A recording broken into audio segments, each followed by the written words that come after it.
right, welcome back to the podcast, everyone. Today, we're diving deep into a fascinating topic surrounding sneaker culture. Particularly focusing on something that gets a lot of hype, the Air Jordan 5 Grape.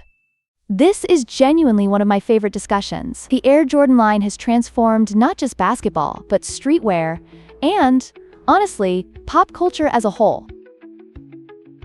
Oh, wow. That sounds super interesting. Why are sneakers, why are they so important in pop culture? Like, when I think of sneakers, I just think of, shoes,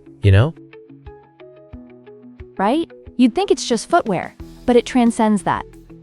Sneakers, especially Jordans, represent a lifestyle. They symbolize creativity, self-expression, and even community.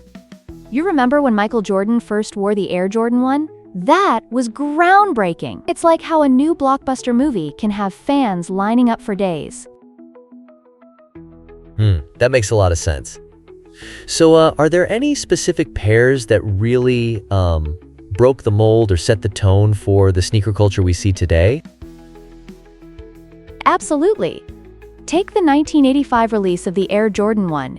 It was never just about performance on the court, it was about making a statement. Imagine a kid buying that shoe, not to just play basketball, but to showcase their style, their identity. It's like the way a painter expresses themselves through their artwork. Right. So, with the Air Jordan 5s, like the Grape version, how does that tie into this whole phenomenon? Great question.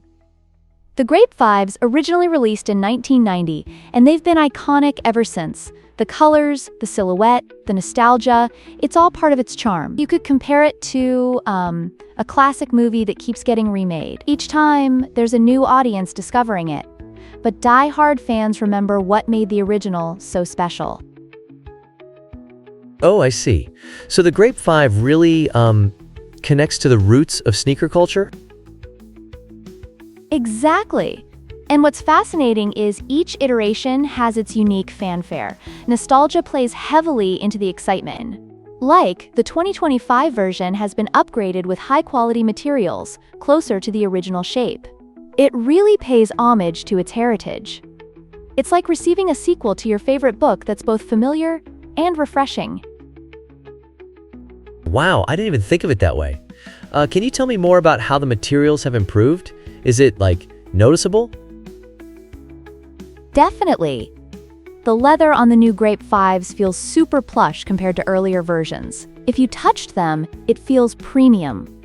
Almost like high-quality leather in a luxury car. It's not just about the looks, it's about the feel, and that changes the experience completely. So, would you say that the feel of the shoe impacts how people, how they perceive it? Or, is it more about the looks? Great insight. It's a combination of both. Some people will say a sneaker's aesthetic initially draws them in, but comfort and quality keep them coming back. It's kind of like how we choose our favorite coffee shop. Sometimes it's the ambiance, but if the coffee's terrible, you won't go back, right? Haha, yeah. If there's no good coffee, I'm out. So, while we're on the topic, are there any other versions of the Jordan 5 that you think are worth discussing? Absolutely. The Black Metallic and Silver Tongue Fire Red, both are phenomenal. Each pair tells a story. The craftsmanship truly reflects the time they were released. For instance, the Silver Tongue Fire Reds carry a retro vibe. They remind me of how music evolves. You take influences from the past, mix it with something fresh, and boom, you create a classic. Wow, that's really poetic. I love it. So, where do you see sneaker culture going in the future? Do you think it will keep evolving, or is it going to hit a plateau? Oh, I think it has a lot of room to grow. Just look at collaborations and how sneakerheads are getting into sustainable materials. The evolution of technology in sneaker production is also fascinating. It's like watching fashion trends, always innovating, always adapting. Plus, the community surrounding sneakers is ever expanding, with new generations discovering the thrill. That's super exciting. I can't wait to see what happens next. Speaking of innovations, Do you think we'll see more personalized sneakers, like custom designs, coming into the mainstream? Yes, customization is already on the rise. It's similar to how technology and gaming went from simple layouts to the incredible worlds we can create today. Personalization will make sneaker culture even more immersive. I mean, who wouldn't want to rock a pair that's uniquely theirs while expressing their love for the brand? That sounds amazing. All right, so before we wrap this up, any last thoughts or must-know tidbits about the Grape 5s or sneaker culture in general? Just this sneaker culture isn't just about the shoes. It's about the stories they tell, the communities they build, and the memories they help us create. Whether that's hitting the court with friends or simply getting noticed on the street, every pair has a journey.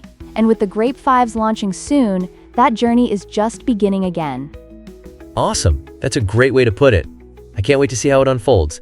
Thanks for sharing, and I'm definitely going to keep an eye on those sneakers. No problem at all. Always happy to chat about sneakers and culture. Keep it fresh, everyone.